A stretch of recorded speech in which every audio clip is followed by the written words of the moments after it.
Let's play quietly.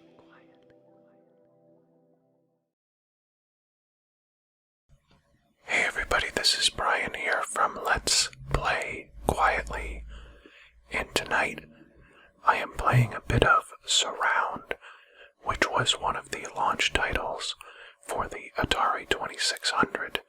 This game actually came out in 1977, and the Atari 2600 was my very first gaming console, and I have fond memories of this game. This is actually from the Atari Classics Collection, which is on the Xbox One right now. So, what you can kind of see immediately is that this game is a precursor to what you probably know as Snake or Snake games at this point. There was actually an arcade game that came out right before the Atari 2600 version, and it was called Blockade. And essentially the point of this is that each player has a line that trails behind them as they move throughout the screen. And if you touch either the walls or the line of the opposing player or your own line, you lose a point. And so you can see that I have started off very poorly because I was trying to control this with the analog stick. And so I think right about now is where I figured out that I should be controlling it with the D-pad. And what I started to notice, because I'm playing against the computer, is that the computer tends to go left when it starts out. And so pretty quickly my strategy became getting as close to the edge of the screen on that side as I could and then closing it off. But here, it almost outsmarted me. And so I've tied up the game at 2-2. And you see it went left again, and it tends to turn in on itself and try to fill up as much space as possible. Whereas my strategy is essentially to cut it off as quickly as I can. So right now I'm sort of racing to close off that part of the screen, and then once you do that, you have to actually make sure that you don't screw up by running into the wall yourself. So even though I've sort of closed off the computer, and right there is where I win that point, if I make any wrong moves, and you'll see me do that a couple times, you will give the point away yourself. So my strategy every time forward now is just to close it off as quickly as possible, and to do it in a way where I leave it as little space as possible to fill up. Like right here's a good example. That's a quick point because it really had nowhere else to go.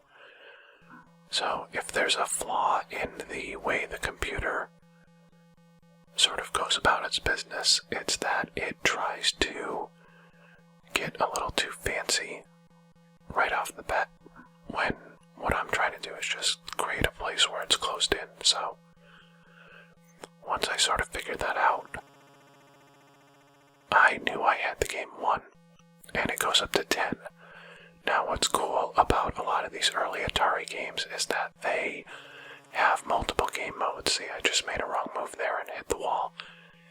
And there's actually a game mode in Surround where you can just use the cursor to draw pictures on the screen, which is kind of cool.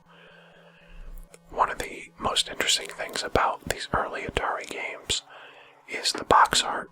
There's actually a book that just came out about the Atari box art called The Art of Atari, if I'm not mistaken. But it was put out by IDW, I believe. So if you're interested in that early box art, you can check that out. But there was a guy by the name of, I want to say it's Cliff Spawn, who did the artwork for this particular game. And the Atari artwork was famous for the fact that it was much more elaborate, of course, worse than anything you would ever see on in the actual game, because the games themselves, as you can see from the graphics here, are very, very simple. But the imagery on those covers really evoked your imagination, and that was sort of one of my fondest memories of the Atari, is the artwork from the boxes. It reminded me a lot of like Dungeons and Dragons, which I was a big nerd for and still am to this day. So the artwork for this one sort of shows two people at this massive console of computers where they are going against one another as the room around them is filled with these 3D trails of these things. So it's pretty cool box art, and you should give it a look. If I remember, I'll put a link to it in the episode description here. But the artwork was very cool, and the game itself, even though it looks super simple, if you've ever played Snake, which obviously is an evolution of this, you know that it's pretty fun and can be challenging. This particular mode is not too fast, so it's not brutally challenging, but I kind of like it. I like the simplicity of it, and I like the strategy of it. And when you play against another person, it can get really sort of harrowing, which is kind of cool. So I'm a big fan of this game. I'm a big fan of the Atari 2600, and as I mentioned, I just picked up the Classics Collection, so I'll definitely be doing more of these. But if you haven't checked out the Atari box art, there are entire sites on the web that are dedicated to galleries of that box art, and it's really amazing. So as you can see, I won, and then a lot of the old games did this, where it would show the final screen in like different colors. And you see the Atari console come up there, so that was surround for the Atari 2600 again from 1977. So if you like this video, then please click like and subscribe to our YouTube page,